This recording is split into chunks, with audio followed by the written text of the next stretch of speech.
Echoes of the Living is a throwback to classic survival horror games featuring fixed camera angles and classic tank controls. There's currently an impressively long demo on Steam for you to check out for free on your own. I'm going to talk about why you should probably do that. I'm going to be honest in saying that I never really grew up on the classic RE games or other tank control survival horror like Dino Crisis, but I did play and absolutely love the HD remake of the original Resident Evil title. And Echoes of the Living really gives me that same vibe. It's a game that I'm going to be keeping on my radar to see just how awesome this game can truly be. There's a lot of potential here.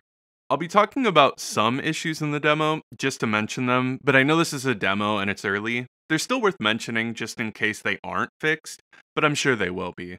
Changing the sound was really messed up for me, and even turning it down in the menu didn't really do anything. It stayed ear bleedingly loud, which was frustrating, because I kind of wanted to do a first look while playing and giving my thoughts in real time. Oh well. Once you hit start, you're given the option of two characters, a guy and a girl. From my experience, although I can't say I look super deeply into it, there aren't really any super distinguishing differences in the game other than where your first spawn is. And even that's kind of nothing, it's a few feet apart. Maybe that's just for the demo, but I hope that there are some pretty unique branches depending on who you pick in the full game, akin to Resident Evil 2.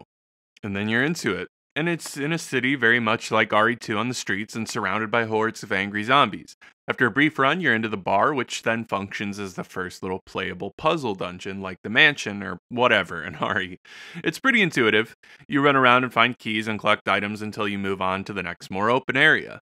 There's backtracking here, but it's not a big enough space to be annoying. It flows pretty well, and you wind up running into new enemies, usually when you run back through.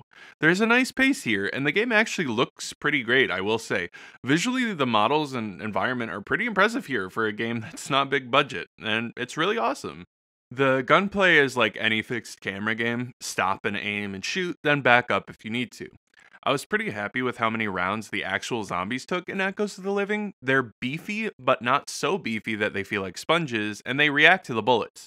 Actually, taking a zombie down results in a pretty satisfying flop onto the ground. It just feels like there's a realistic weight to it as they crumple up. You can easily get grabbed if you're not careful in tight areas, so you have to think about where you want to move so you don't get blocked off from escape. You can take quite a few hits from zombies as well, so it's not exactly super punishing, but you still have to be careful not to waste your healing resources. Shooting red barrels will cause them to explode, so you can take out a few zombies with a single shot. And it honestly surprised me how intense it was. It wasn't a little pop, it was a big boom. Really fun stuff. The movement in this game is your typical tank control stuff. You can quick turn with back and a tap of the run button. I still was able to use my tank control jukes to slip by some zombies, and it was fun to do that in this game. They send surprisingly quite a few your way, so you'll need to conserve your ammo. Then there are a decent few items to pick up: healing, herbs, ammo, gunpowder for crafting ammo, and keys or key items. The thing that threw me off here was that you have to make sure the key you want to use is equipped on the bar to actually trigger the door to open. It doesn't just register you have the key in open.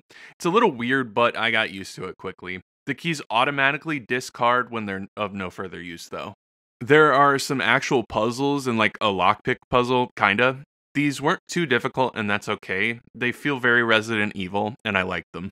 You can save with floppy disks on a computer in a safe room, and then a storage box for storing items in case your inventory is getting full, and you're gonna need space for new key items and such. You can really see the inspiration here, I'm sure.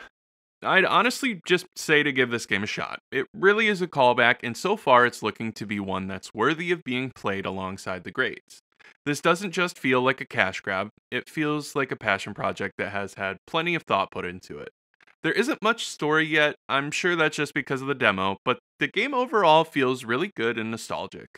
I'll be keeping my eyes on Echoes of the Living and hoping we see some really awesome new stuff in the future, and I look forward to the full release.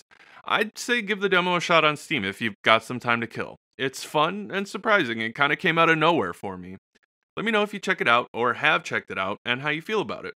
Remember to like and subscribe if you enjoyed the video. Plenty more to come. Anyways, I'm out. I'll catch you in the next one. Peace.